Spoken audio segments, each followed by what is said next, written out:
Hello and welcome to Spiderwebs, a collection of spooky stories and haunting hearsays. Original tales written by me, the Z, for all of you. And tonight is a special story because we are only days, literally hours away from one of my favorite holidays, Columbus Day. Psych! Halloween.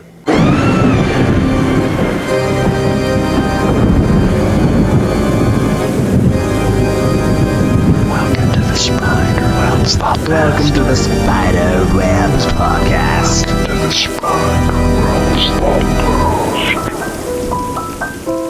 Tonight's story takes place around Halloween. Events that could lead up to something terrible. Like all my stories, something terrible always happens. So enjoy tonight's story titled The Haunted Tunnel.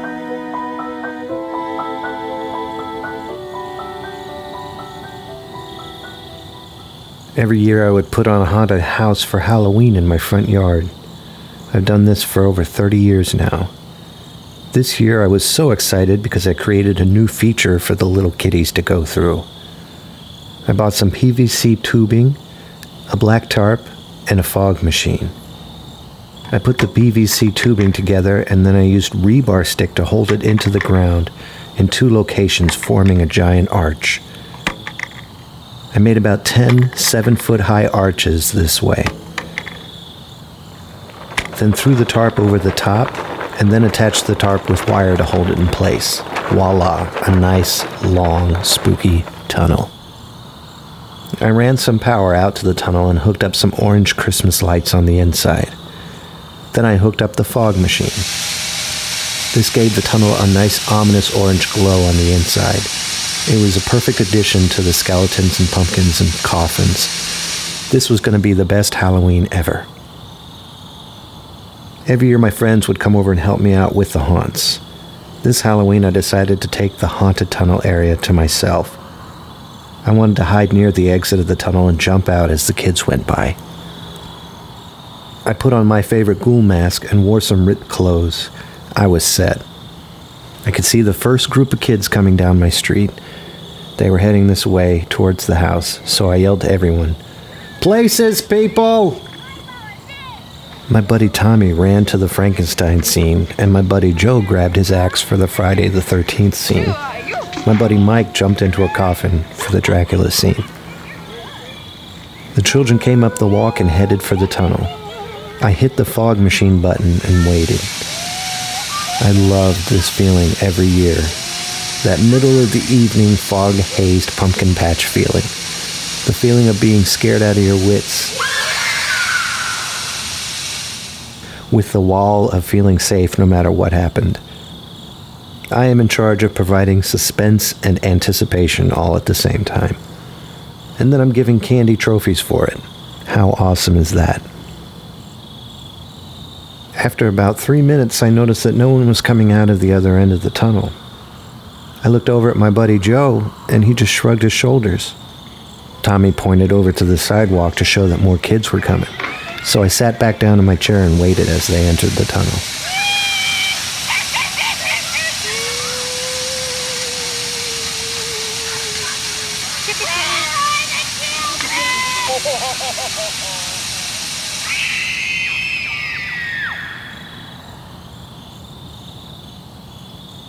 After another 2 minutes, I looked into the tunnel. The tunnel was filled with fog and I couldn't see my hands in front of my face, let alone finding any children. I couldn't see anyone or anything. I couldn't hear anyone or anything. I asked Joe if he saw anyone come out of the entrance and leave. He said they went in, but no one came out. Another batch of children went in giggling and laughing. I walked alongside them on the outside of the tunnel just listening. Once they got toward the middle, something strange happened. There was absolute silence.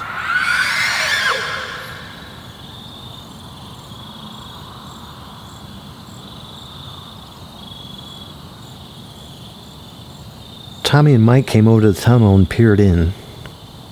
Joe walked up and commented on how ridiculous all of this was, and then he stammered off into the tunnel. Joe? Joe! Dead silence. Tom and Mike stared at me as if I had the answers. I truly have nothing to do with this. Tommy put his hands up in the air, ranting and raving about what, why, and how, and Mike just put his hands on his hip and stared at me, waiting for the punchline. After about 10 more minutes, parents were arriving, demanding the whereabouts of their children. I was starting to freak out. I contemplated tearing down the tunnel. I looked into the tunnel to see what could have happened, but the fog was still way too thick. Just an orange pulsing glow hung in the air of the tunnel. I was just about to go inside when the policeman arrived and said, "Hey, you!" I went over and spoke with them about some of the calls that they received from neighbors stating that some children came to my house but didn't come out. I was in deep trouble. I turned and ran as fast as I could towards the tunnel, and I made about halfway in when I felt the ground leave my feet. I remembered falling so fast. The wind was flushing past my ears. I could strongly smell rotted, decayed leaves from the fall, and the sweet smell of pumpkins. With a painful bounce, I landed on my stomach in a huge pile of leaves.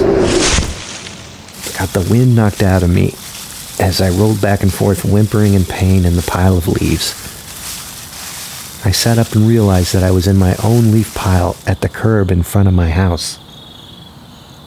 I looked and I could see Mike and Tommy and Joe coming out of my front door heading to their stations for the haunt. I looked around and saw the same first group of children walking down the street towards my house. So I got up and I limped over to the tunnel. "Look at the monster!" the kids shouted as I scurried and limped over to the tunnel. I furiously attempted to pull up the PVC pipes. "Tommy, help me!" I shouted. I was too late. The first group went in. My hands fell to my side. No one came out. I ran back inside the tunnel and fell once again, this time landing even harder than the first. I truly was in more pain than I felt in a long time. I got up on my feet again and slowly stumbled back up towards the tunnel. People were laughing and pointing at me while I moaned and cried, desperately trying to keep the kids away from the tunnel. I called Tommy over to me and tried to convince him to close the tunnel. He said he liked my performance, but not to make it look so fake, and then walked to his scene. I started to cry. The first group of kids were coming again, and I couldn't stop them. I tried to stand in front of the tunnel, but I couldn't keep my balance and I couldn't stand still. But somehow the kids just came up, thinking I was some kind of monster or something, and they pushed me aside and went into the tunnel. After following them in a third time, I landed the hardest ever. I think I broke something this time. I have never felt this much pain in my life. Out of my leaf pile again, I slowly crawled back up to the sidewalk, then to the steps of my house. Everyone was clapping, stating how much they were enjoying the zombie in the front yard. Even Mike and Joe were enjoying it. I reached my hand up to the sky, and I felt my eyes close.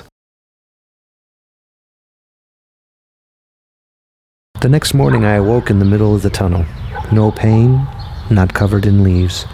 I vaguely remember having a dream about falling and entering some kind of tunnel, but I can't remember much more than that. Tommy, Mike, and Joe were all sleeping in their sleeping bags around me. I slowly realized that Halloween was this morning, and I was so excited because tonight I get to debut my new haunted tunnel.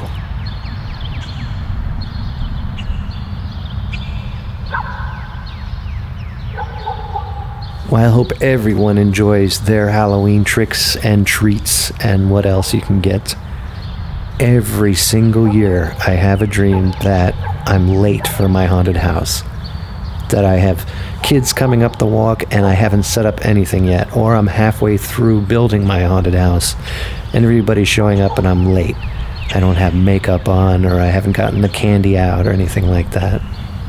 So I hope tonight's story reflected that problem. I hope tonight's story made you just a little bit freaky about entering any type of haunt or tunnel, which you're supposed to feel at any rate.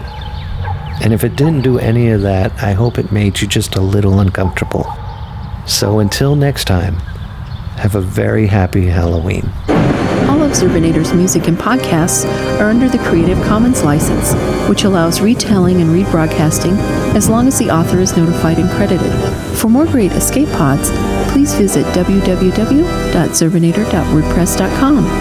If you would like to contact Zerbinatorland, you can send an email to instrumentally@gmail.com or give us a call at 571-408-ZERB or 9372.